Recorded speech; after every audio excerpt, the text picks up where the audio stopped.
And we are back to another Boss Bus Between the Cheeks Extravaganza Extreme with a very special guest this evening. We have, from California himself, the Nebraska native, Robert Cunningham. Yeah. As you. What up, dude? What's up? Yeah. How you been? If you guys don't know, Robert's been a fantastic friend. He's like the friend that I've known literally longest in my entire life, from elementary school to now. But now he moved to California. So how are you doing? How you been? I'm pretty good, yeah. Just been working in the produce industry, flipping fruit. I'm a fruit plug. Sell that green. Dude. Green leafy greens. Yeah. What got you into that? Like, how did you find that job? Was that something you went down there with the job looking for, or like what? Not particularly. I was just kind of looking for any job, and then I applied through a staffing agency. Ended up working for a fruit shipper, and then I got COVID, they didn't renew my contract because I was out. And then I got a new job at a produce wholesaler. That's awesome. Now I sell fruits and vegetables. There you go. So if you need your vitamin C. If you need any soursop, you need any bitter melon, you need any I don't know. What's your favorite fruit? My favorite fruit. That's a good question. That is a fucking good question. Yeah. I guess it's subjective, of course. The first thing coming to mind is red kiwi. Yeah. Ooh, red kiwi. I didn't know there was a red. It's really good. It's kind of recent. It's just starting to become more prominent. They started carrying it at Hy-Vee this year. I know because I was selling it to Hy-Vee. Wow. Red kiwi. Red kiwi. Wow. It's fucking good. It's a variation of gold kiwi, but it has like a red stripe. It tastes a bit like a mango, but it has like a starburst. Like, Starburst has that weird kind of tropical tartness. Yeah, like that sharp kiwi thing mixed with a mango. Yeah, it's like that. Wow, that's fancy. That's awesome. That's amazing. That's good to know. How's California been treating you? Like, compared to Omaha, what would you say is the main differences? Like roses and thorns. Roses and thorns. Okay. Rose, weed is legal. Thorn, rent is more expensive. Yeah. Let's see. Rose, the weather is very nice all the time. Thorn, there are no thunderstorms. It's Really? There's just regular rain showers. That's a thing? There's no thunderstorms? There's no thunderstorms. There's barely any rain. There's barely any rain at all. It only rains That's a the couple worst. days. And their clouds are shit. I remember going there and hating the clouds. Like, it's one of my favorite things in the Midwest. Yeah, you don't get those big pretty clouds like in the Midwest. Like the big Ghibli clouds. It's like, But to get those clouds, it has to be humid. Yeah. It's not fun. It's not very humid in California. Wow. I really never thought that there are just not thunderstorms. Is there snow?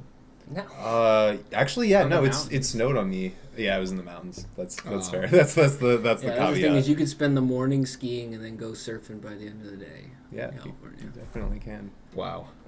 You might have to fight traffic to do it, but it's feasible. I would say, go surfing at like 9 or 10 in the morning, then around noon, get in your car. You could drive up to the mountain, get there by like 3. Ski for the rest of the day.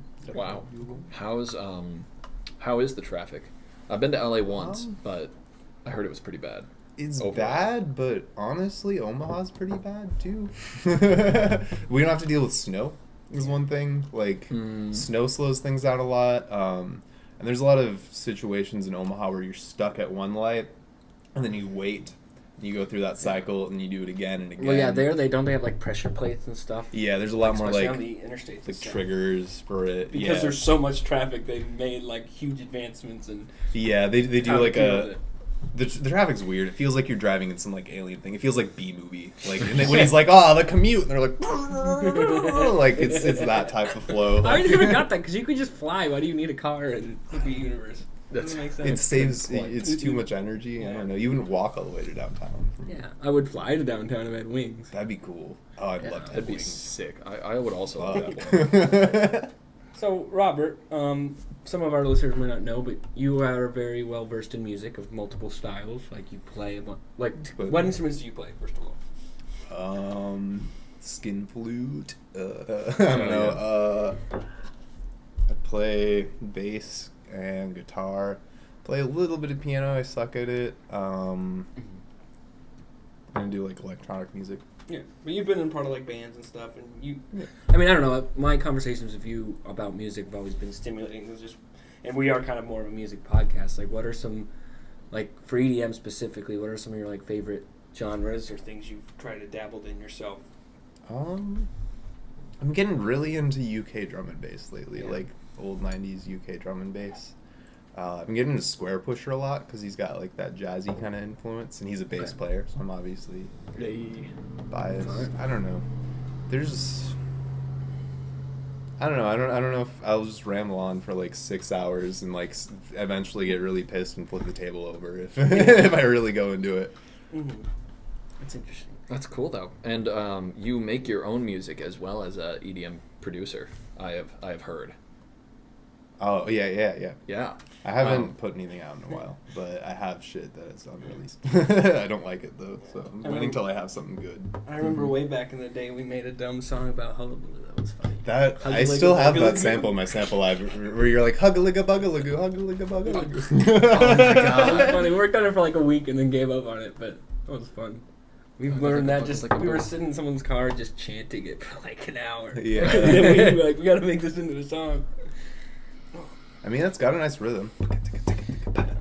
Yeah. It was almost like, yeah, we tried to make it like Infected Mushroom-esque, I remember. Yeah. Like with the kind of like more trancey, kind of crunchy psychedelic style. It was fun. Those were the days. Hullabaloo, all the local festivals.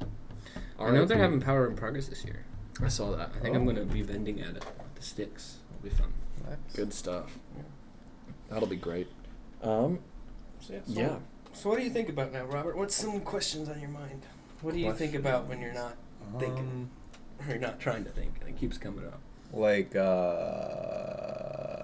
I don't know, I'm always thinking about like consciousness and shit and like meaning and just like what the fuck is this? Mm-hmm.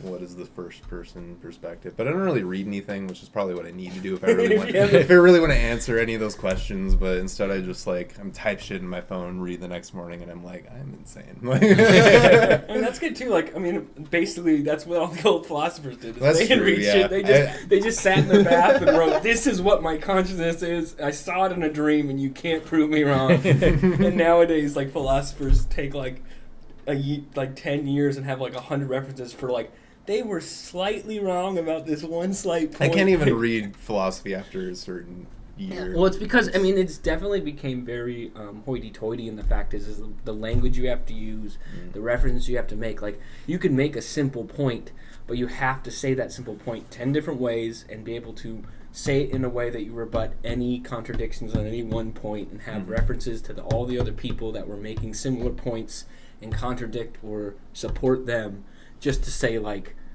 one simple idea. And, like, that's the problem, like, in philosophy is that you can't say, like, the means to entry is so high for people that otherwise are philosophical and can think in that way, but to write it down or to read it requires either a translator or a degree, you know, which is kind of bullshit. I feel like I like having conversations with people that have like know their actual shit with philosophy, like you. Like I feel like I can have a good conversation in that flow, but I can't like I couldn't read this shit and write you an essay. I always like forget like what the fuck even is materialism. I have to like Google it every time and be like, oh yeah, that one. Oh, this is what I remember what I think about it, but it's all changed. I don't know.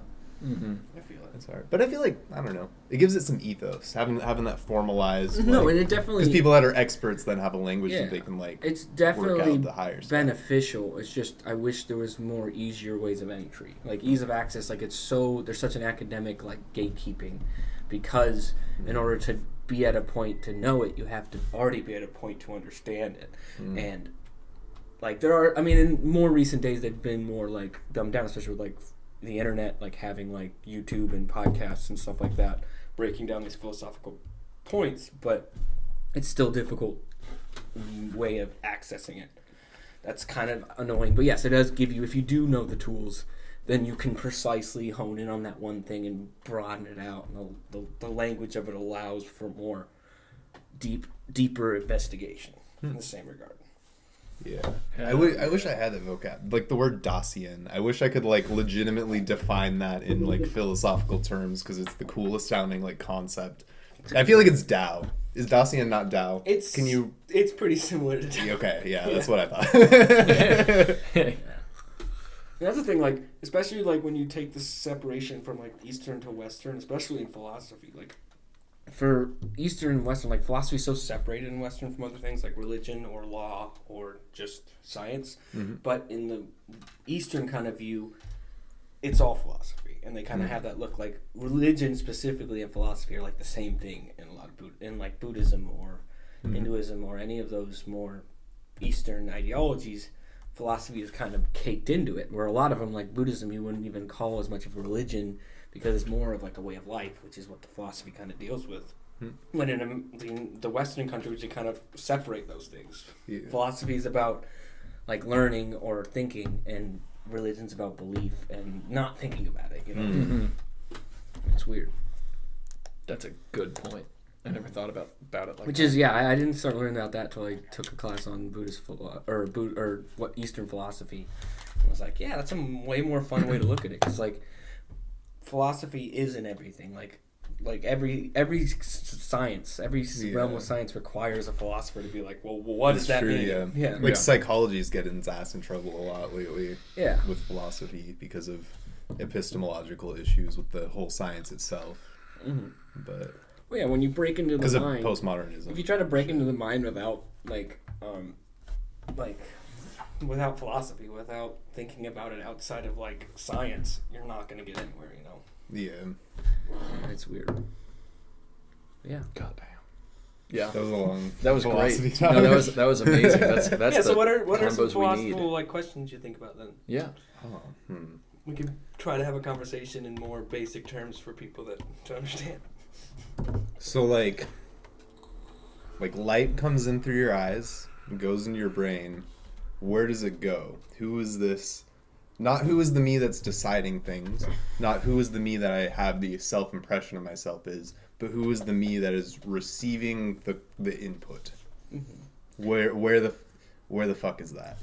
Is that in the physical world? Is that out in some spiritual world? Is that primary to the physical world, or is it secondary from the physical world? So that kind of breaks down into like the question of like our first off, it's basically that's kind of like materialist basic conscious question of, is witnessing something without consciousness witnessing something, or do we require that consciousness? And if consciousness is the requirement, is that in the body or not? Basically kind of break it down to like what a computer does.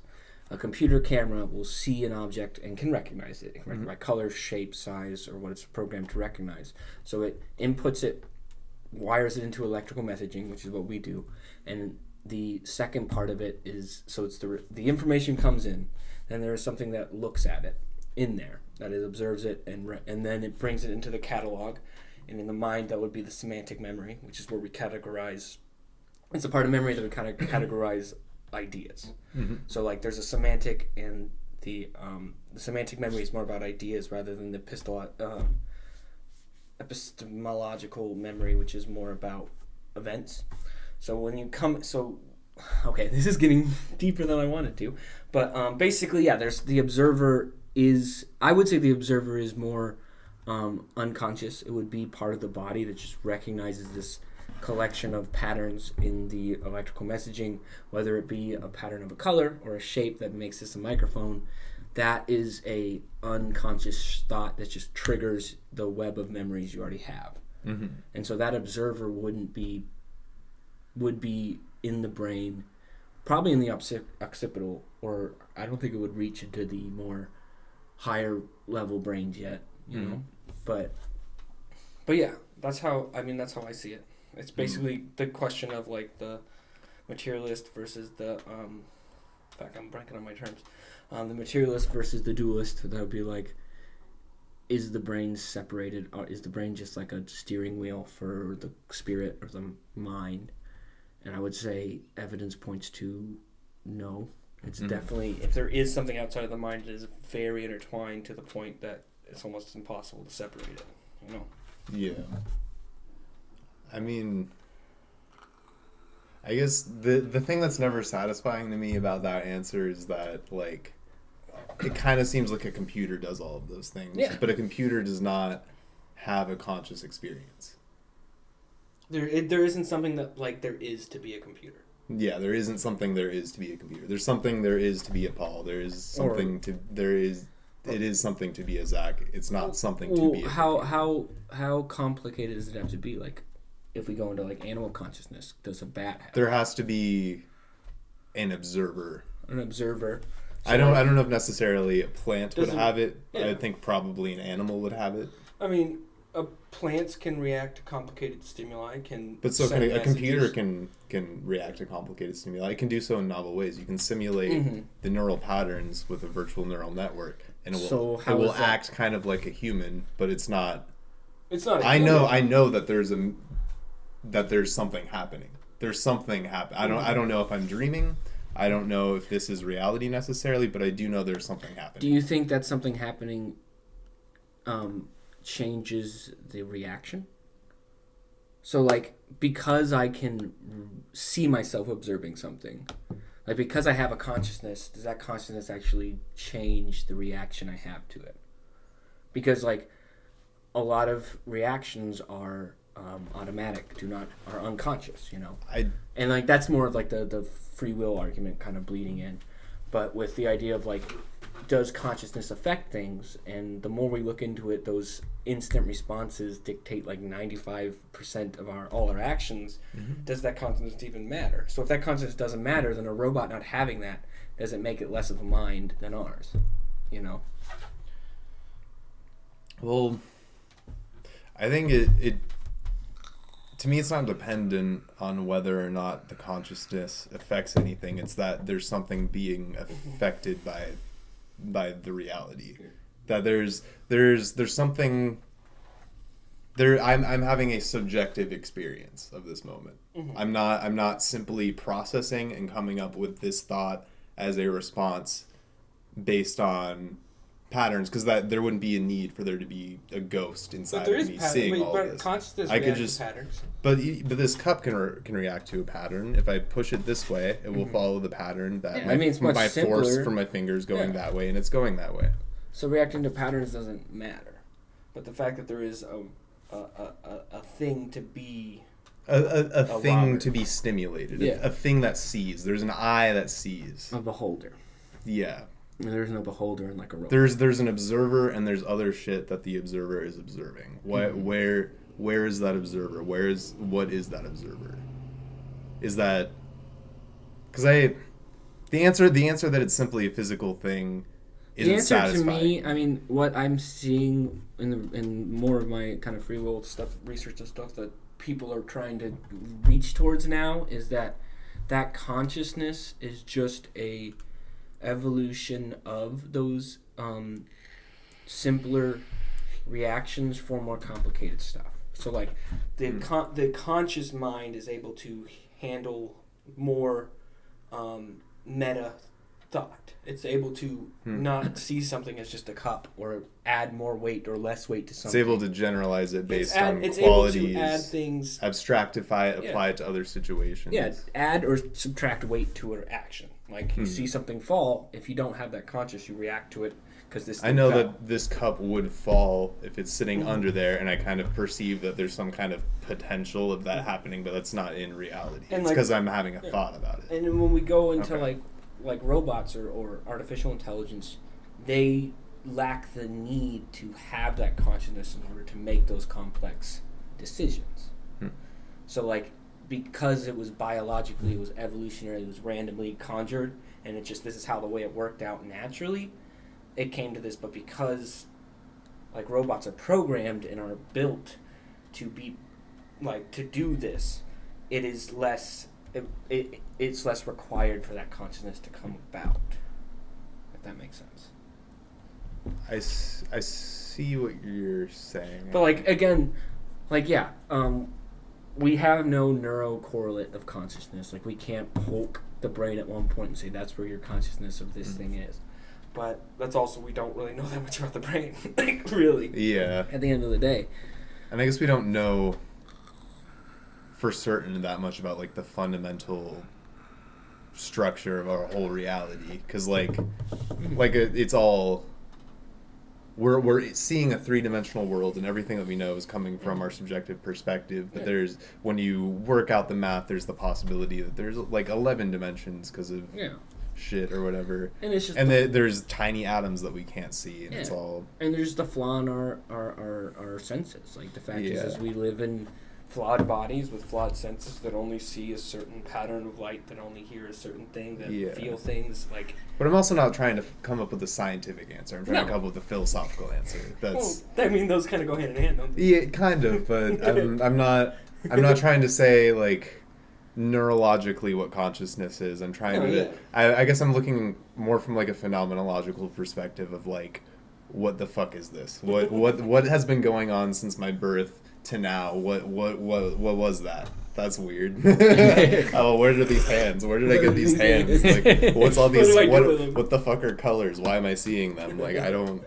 This has no sense. It's not as fun or as fulfilling to break it down into like the black and white science. Like you're like, there's got to be more to it. Like there's got to be something more. There's got to be a like. More than just seeing the color. There's got to be... but science never answers anything all the way. No, it answers it in terms of other things. Why is this color red? Oh, well, this light. Well, why is that light? Well, light and photons. Well, wait, particle and... Oh, well, particles are this. Waves are... What? Disturbances. Fields. 11 dimensions all of a sudden? What the fuck just happened? Like... You never get all the way there. You never get all the way there. It just describes what we can. What do you think, Zach? Hell yeah.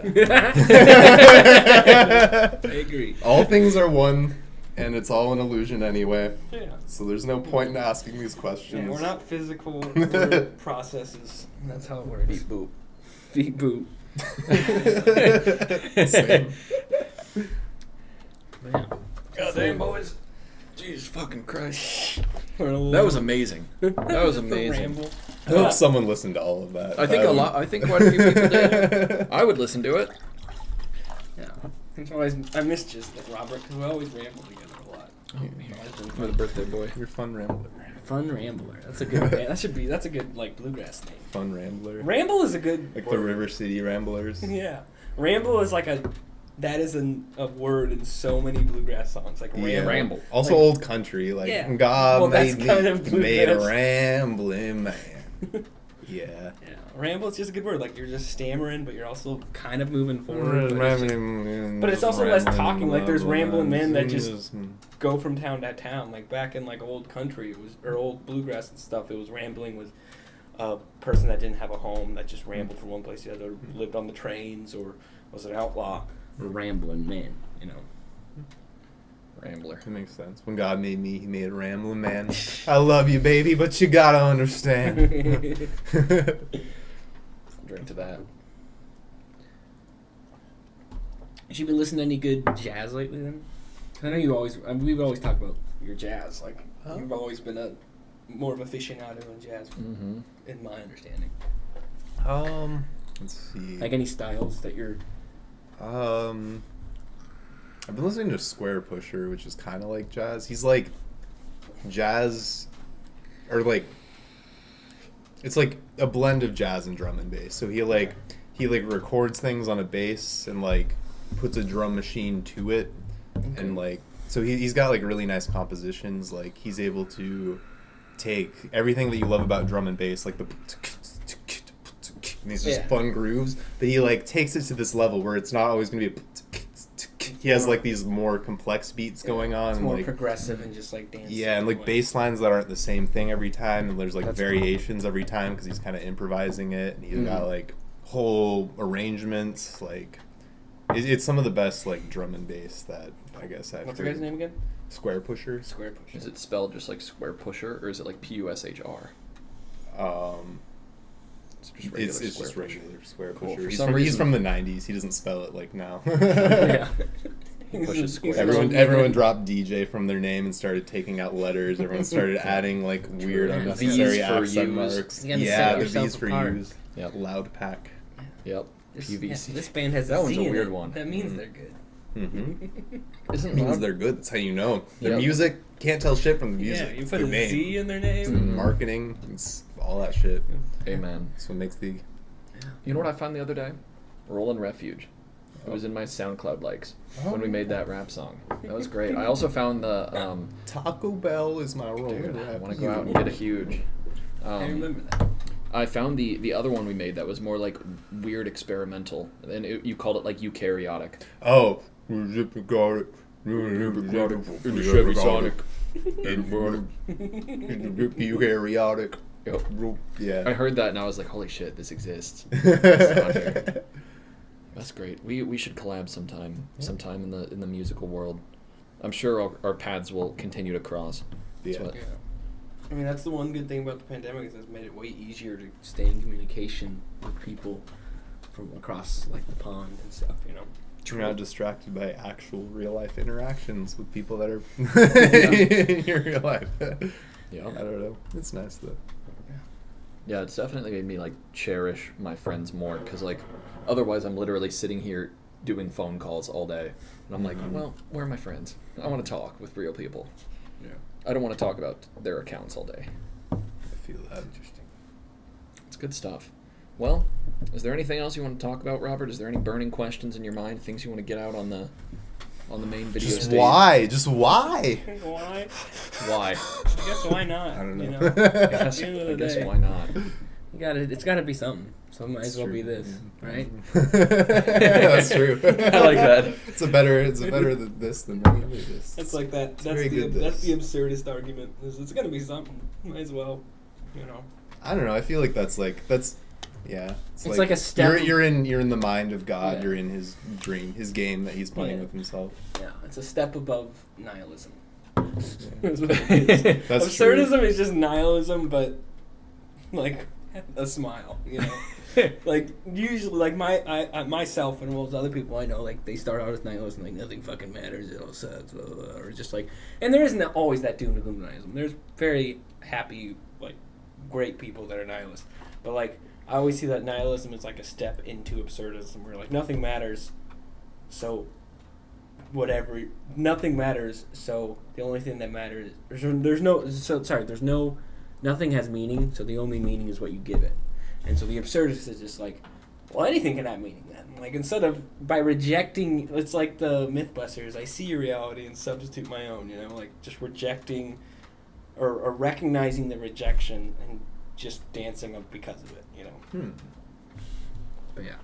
I like that. Well, again, thank you, Robert, for being a part of this. It was fantastic. You're having Happy me. birthday to him. It is his birthday today, so Yeah. time to celebrate. So we really appreciate you being on. That was great. Can't wait to see you more in the future. Thank you again, Paul. Thank you guys for watching. And yeah, we hope you have a great week and have a pleasant night. Farewell. Ooh, keep it real.